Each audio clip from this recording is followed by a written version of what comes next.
네, 금리가 오르면서 주식에서 빠져나온 자금이 예금과 채권으로 몰리고 있습니다. 이른바 영무브 현상인데요.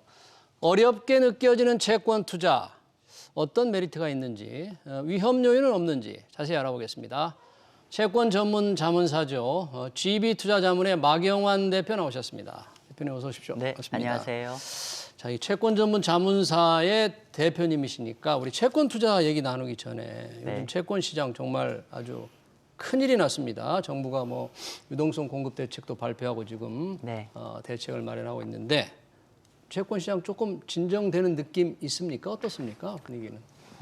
일단은 통상적으로 이제 우리가 양적 완화 모두에서 이제 긴축으로 됐을 때 통상적으로 어떻게 보면 레고랜드 같은 사태는 뭐 자주 발생할 수 있는 여지에 있는 상황이라고 저는 판단하고요. 기본적으로 왜 돈이 부족하다 보니까 약간 이제 그런 이슈가 발생하는데 어쨌건 간에 뭐 여러 가지 이제 좀 이슈가 있어서 이 사태가 발생하는데 중요한 건 앞으로 어떻게 될 거냐라는 건데 이 사태에 관련해서 보통의 경우는 가장 중요한 이슈는 이게 신용에 대한 그러니까 어떤 믿음에 대한 것들이 약간 기스가 같기 때문에 이 부분은 좀 회복하는 좀 시간이 좀 걸릴 것 같아요. 시간이 걸릴 것 같아요. 예, 그런 부분이 있고 근데 여기서 가장 중요한 거는 이제 지방 정부가 약속을 잘 이행할 것이냐라는 거고 두 번째 그거에 대해서 투자자를 믿어줄 것이냐 거고 그럼 현재 레고랜드 사태에서 가장 중요한 거는 결국은 정부의 확고한 의지. 정말 이게 정부가 완전히 보장을 해줄 것이냐 여부를 판단하기 제일 좋은 것 같은데 최근에 사실은 어떤 사태의 규모 대비해서 한 2천억 정도였는데 지금 50조 플러스 알파를 했으니까 무려 한 20배 내지 25배 정도의 어떻게 보면 굉장히 과단성 있게 대처를 한 거죠. 그러니까 사실은 이런 거를 초기에 틀어막지 못하면 이후에 불거지는 거에 대해서 어떤 파장에 대해 정확하게 알고 있고 단호히 대처하겠다는 뜻으로 해석이 되고요. 지금 이제 실제로 이제 제가 화면 준비가 되는지 모르겠는데 실제로 시장을 보면은 9월 30일 날 이제 강원도가 지급 보증을 못하겠다는 얘기가 있었고 실제로 이후에 보면은 가상금리가 꽤나 큰 폭으로 늘었습니다. 현재 가상금리가 그러니까 AA 기준으로 AA와 미국 국채 그러니까 한국 국채 3년물을 비교를 했을 때 통상적으로 한 100pp 내외 정도에 움직였던 것들이 이제 빨간 색깔인데요. 저기가 한 20pp, 한 25pp 이상 늘었죠. 사실 AA는 굉장히 안전한 채권이죠. 근데 저희 가상금리가 저렇게 늘었다는 거는 그만큼 투자자들이 위험하니까. AA 채권에 대해서 위험을 느꼈다는 거고 상대적으로 가상금리 좀 많이 늘었습니다. 근데 반면에 국채 마켓은 그러니까 가장 하단에 있는데 국채 마켓 금리는 양호하죠.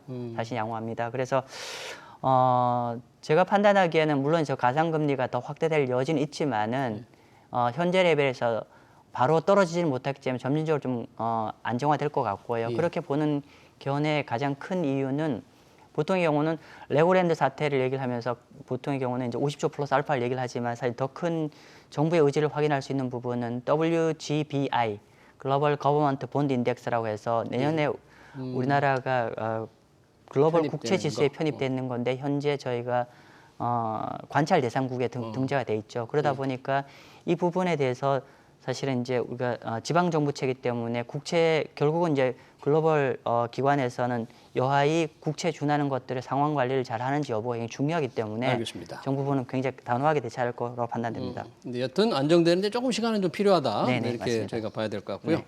자, 이제 개인들 채권 투자자 입장에서 금리가 오르니까 주식시장 위험하다. 빠져나간 자금, 뭐 은행 예금 요즘 연 4, 5% 제시한다고 그렇죠. 그러잖아요. 채권 금리도 지금 많이 아까 말한 대로 회사채 금리 막 오르고 있고 그러니까 투자자들이 채권을 많이 산다는데 우리가 투자자들이 채권을 산다고 할 때 이게 뭐 채권이 여러 종류가 있잖아요. 국공채도 있고 기업에 관한 회사채가 있는데 우선 어떤 채권을 이렇게 사고 있습니까? 우리 채권 투자자 하면? 그러니까 일반적으로는 이제 국내의 개별 채권들 기준을 말씀드리면은 보통 이제 우량 등급의 국공채, 그러니까 큰 범위 국공채죠. 그러면 나눠 보면은 국채가 있을 것이고 정부기관 내지 굉장히 신용도 높은 회사채가 될 텐데 현재까지는 순수 국채보다는 예를 들면 한전채나 농협이나 4대 시중은행 뭐 이런 채권들이 많이 들어갔죠. 지금 그런 상황. 우량한 공공채권. 그렇죠. 공공채권 내지 회사채. 그런데 금리가 이렇게 오르면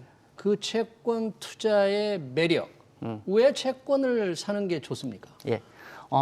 제가 이제 지금부터 말씀드릴 거는 제가 국채에 국한시켜서 좀 말씀 좀 드리도록 하겠습니다. 네. 일단은 국채 기준으로 얘기했을 때 일단 은행 예금보다 높습니다. 현재 한 4.5 정도의 확정금리가 나와요. 예. 확정금리 그러니까 매력적인 확정금리가 있을 것이고요. 확정 4.5%. 예, 정도는 오늘 기준 나오고요. 두 번째로는 채권은 국채 같은 경우는 이론적으로 경제가 나빠지면 채권 가격이 올라갑니다.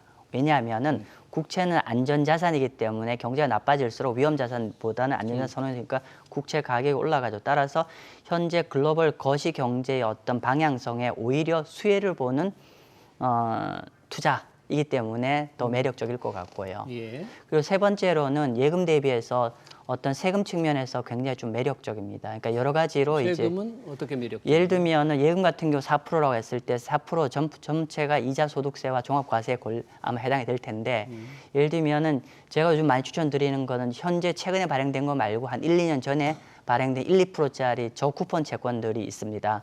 네. 그게 토탈 이제 은행 환산 수익은 한 4, 5%가 나오는데 세금은 표면 금리만 과표를 맞습니다.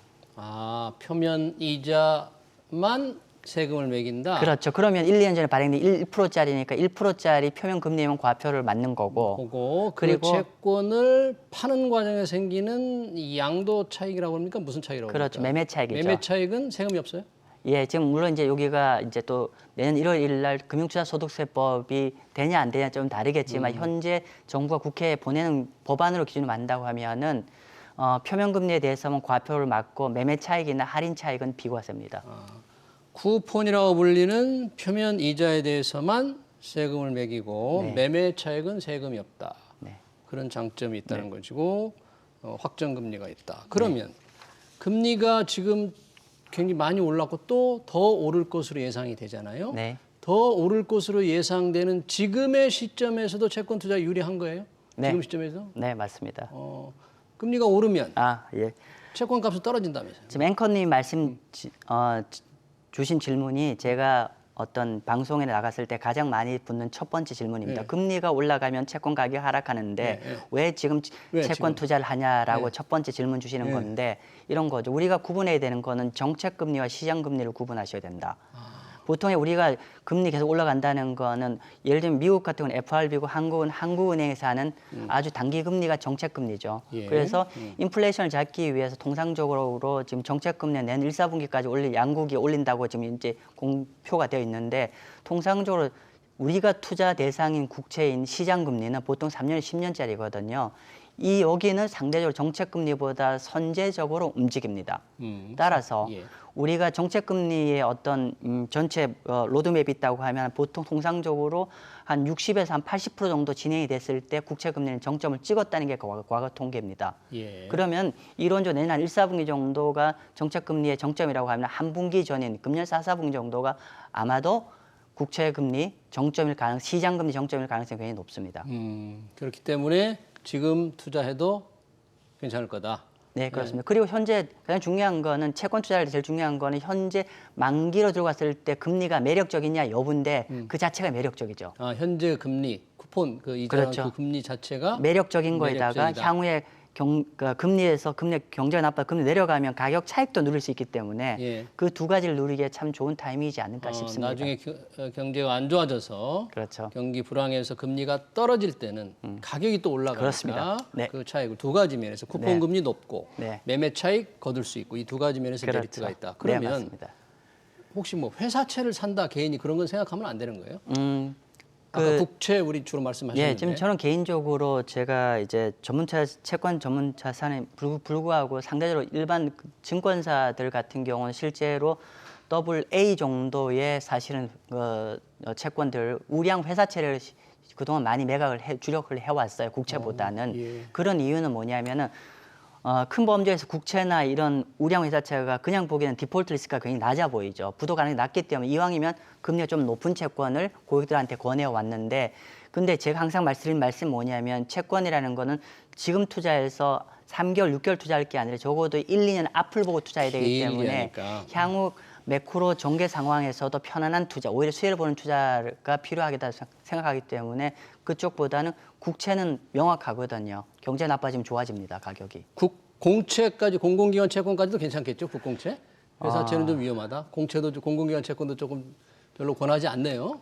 예, 제 개인적으로는 좀 순수 국채를 좀 순수 권하고 국채. 있습니다. 네, 회사채가 아주 높은 금리 바라보고 했다가 장기 투자해서 큰일 날 수가 있다. 그러면 그렇게 사고 싶은 국채 사고 싶은 분들 어떻게 해야 됩니까? 이게 채권이라는 게 뭐 돈 많은 사람만 하는 건 줄 알았는데 어떻게 투자를 할 수 있어요? 그렇죠. 이게 사실은 주식 원래 채권 시장이 주식 시장보다 훨 더 큼에도 불구하고 일반 리테일, 일반 개인 투자자에 접근하기 어려웠던 게 사실 방금 말씀하신 대로 매매가 좀 쉽지가 않았기 때문에 그런 건데 일반적으로 이제 첫 번째 개별 채권을 우리가 펀드나 ETF를 제외하고 예. 개별 채권을 하려면 증권사를 사실 직접 가셔야 돼요. 증권사를 직접 가거나 또 일부 채권은 장내 채권이라고 해서 우리가 MTS라고 하죠. 모바일에서도 소액 같은 경우는 모바일에서 가능한데 예를 들면 좀 의미 있는 숫자, 예를 들면 뭐 한 1억 이상 정도 가능 투자한다고 하면은 사실은 증권사 좀 가능한 이제 매장에 가서 하셔야 지점 될 점포로 겁니다. 가야 되고 네, 또 좀 소액으로 하려면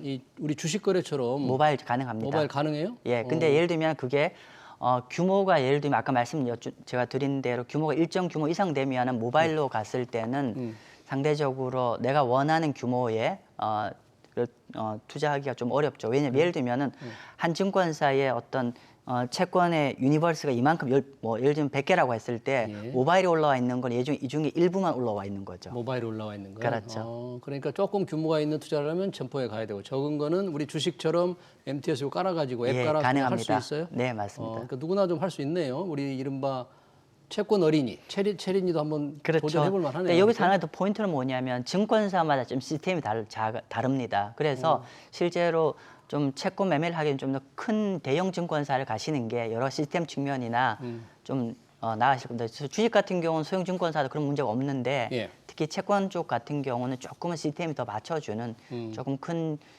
증권사가 좀 더 나으실 겁니다. 증권사로? 예. 직접 이 휴대폰으로 채권을 고르기 위한 개별 채권을 고르기 아까 뭐 국채 위주로 하라고는 했지만 고르기 어려울 때 우리 주식도 ETF 같은 게 있잖아요. 네. 간접적으로 하는 방법은 어떻게 할 수 있습니까? 그러니까 지금 보통 채권을 투자하는 방법은 크게 세 가지 나올 수 있죠. 방금 이제 앵커님 지적하신 대로 채권 펀드가 있을 것이고요. 두 번째 채권 ETF가 있을 것이고 예. 개별 채권이 있죠. 예. 근데 아까 개별 채권 같은 경우는 접근성이 좀 용이하지 않아서 소액이거나 일반적으로 편한 분들은 채권 펀드나 채권 ETF를 사실 이거는 어떤 금융기관에 가서 다 하실 수 있습니다. 채권 펀드나 채권 ETF는 네네. 근데 약간 지금 현재 시점에서 채권 펀드나 채권 ETF는 개별 채권 대비 약간 핸디캡이 현재는 존재를 합니다. 뭔데요?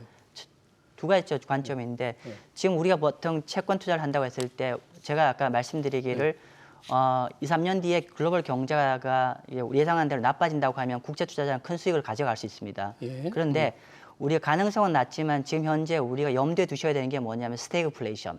예. 경제는 나빠지는데 물가가 안 잡히는 상황. 예. 그랬을 경우에 만약에 그런 상황이 전개됐을 때 예를 들면 현재 금리가 4%인데 3년 뒤에 예를 들면 금리가 한 7%까지 갔다. 그랬을 경우에 채권 펀드나 채권 ETF를 3년 들고 갔을 때는 그 금리 올라간 것만큼 손해를 보시는데 만약에 3년 만기 국채를 들어갔다고 하면은 손해를 하나도 안 보십니다. 은행 예금처럼 약속한 이자와 원금을 돌려받습니다. 즉 리스크 관리 측면에서 굉장히 매력적이고 두 번째는 세금 측면에서 개별 채권이 더 매력적이라는 말씀드립니다. 네, 리스크 관리 측면에서 개별 채권이 조금 더 매력적이다. 네. 이런 분석으로 정리를 마치겠습니다. 채권 시장 동향, 채권 투자 방법 잘 들었습니다. 지금까지 마경환 GB투자자문 대표였습니다. 대표님 고맙습니다. 네, 감사합니다.